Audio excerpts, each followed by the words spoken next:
Hi everyone, welcome back. Raymond Ray Vargas had spent 20 years elbow-deep in Greece, turning wrenches, and building his auto shop from a single cinderblock bay into a respected local brand. At 40, he was a man who understood engines better than people, until the night lightning struck twice in the form of a woman who knocked him clean off his feet. Her name was Claire. They met at one of those high-rise cocktail parties his old friend Derek Cole loved throwing whenever he closed a big deal. The kind of event where the air smelled like expensive cologne and the skyline glittered behind string lights. Ray, still in his work boots and smelling faintly of motor oil, felt out of place among the tailored suits and designer dresses. Then he saw her. Claire stood in the center of Derek's entourage, a vision in a fire-red dress, her laugh cutting through the noise like a blade. She had the kind of presence that made the room tilt. Effortless, magnetic. Ray, a man who had spent his life fixing things that were broken, suddenly felt like he was the one in need of repair. They spent the night stealing sliders from the catering tray, arguing over Springsteen albums, and swapping stories about childhood dogs. By midnight, Claire had his hoodie draped over her shoulders, and Ray forgot the city had other people in it. 18 months later they said "I do" on a sun-drenched beach in Maui. Claire had insisted on a drone-shot video, a 12-piece mariachi band, and a 5-tier cake flown in from Vegas.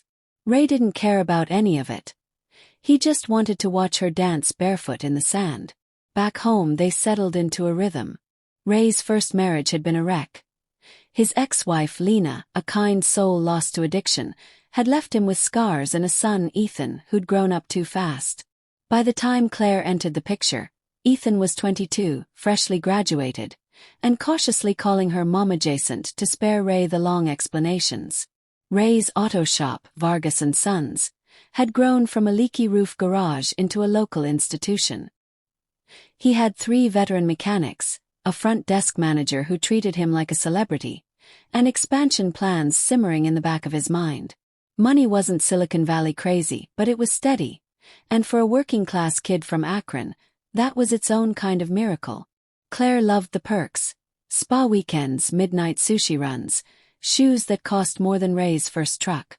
She hated chores, so their stainless steel fridge was a museum of takeout containers. Ray didn't mind.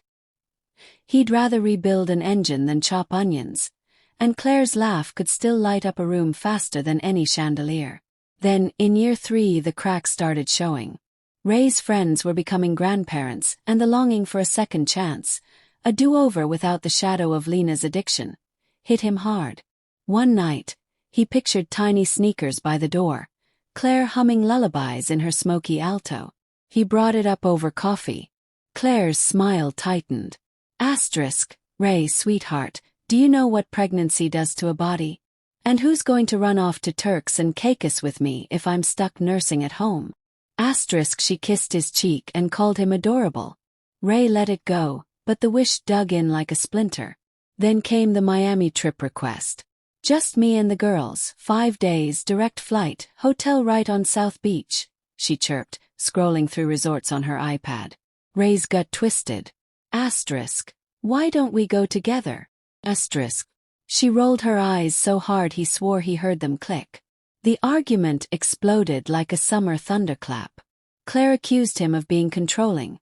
Ray, calm but firm, said he wasn't interested in babysitting drunk strangers. She slammed the bedroom door, and the walls trembled in retaliation. Claire doubled down: neon-lit clubs, 3 a.m. Instagram stories, stumbling into Ray's truck smelling like vodka and regret. She knew. Course she knew. His first marriage had burned to the ground over alcohol. Yet every time he carried her upstairs, tucked her in and whispered, "Love you, kid," to a woman who wasn't there. Then, one Wednesday after her 5th missed call, Ray let the phone buzz itself silent. The next day, he told her he'd left a tablet at the shop. She barely hummed in response, too hungover to care. The shop sat in a concrete maze of storage units. Cheap rent, lousy acoustics. As Ray unlocked the door, he heard a faint thunk. Probably the wind, he thought. Then came a gasp. His skin prickled. He moved down the hall, twisted the office doorknob, and stepped into darkness. The scene locked into place like a nightmare in full color. Claire flat on his desk. Derek slacks at his ankles. For one surreal second nobody moved.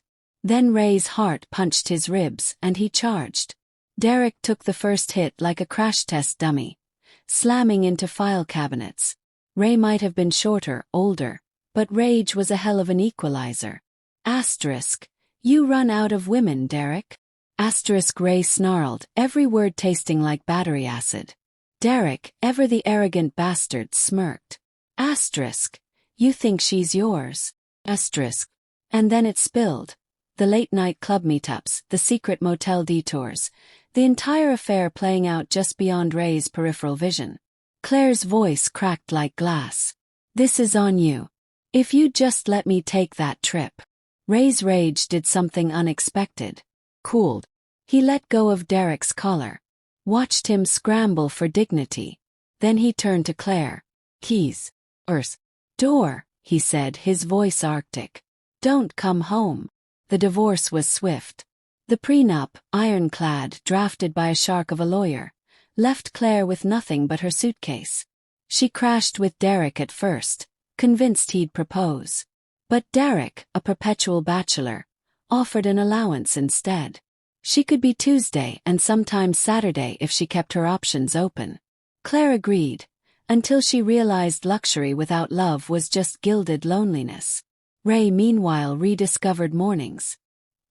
He took up welding sculpture, reactivated a dating profile, and found himself humming the lullaby he'd once wanted Claire to sing to their unborn child. It hurt, but it didn't hollow him out. One rainy Saturday months later, Ethan showed up with a Polaroid camera. They took a selfie in front of the nearly finished second shop, father and son, grinning like they'd just won the Super Bowl. Ray taped the photo inside his toolbox. Every time he opened it, he remembered. Rebuilding isn't just for engines, it's for hearts too. And if anyone ever asked why he walked a little lighter these days, he'd just tip his hat, sip his coffee and say, long story, partner. But it ends with the sun coming up.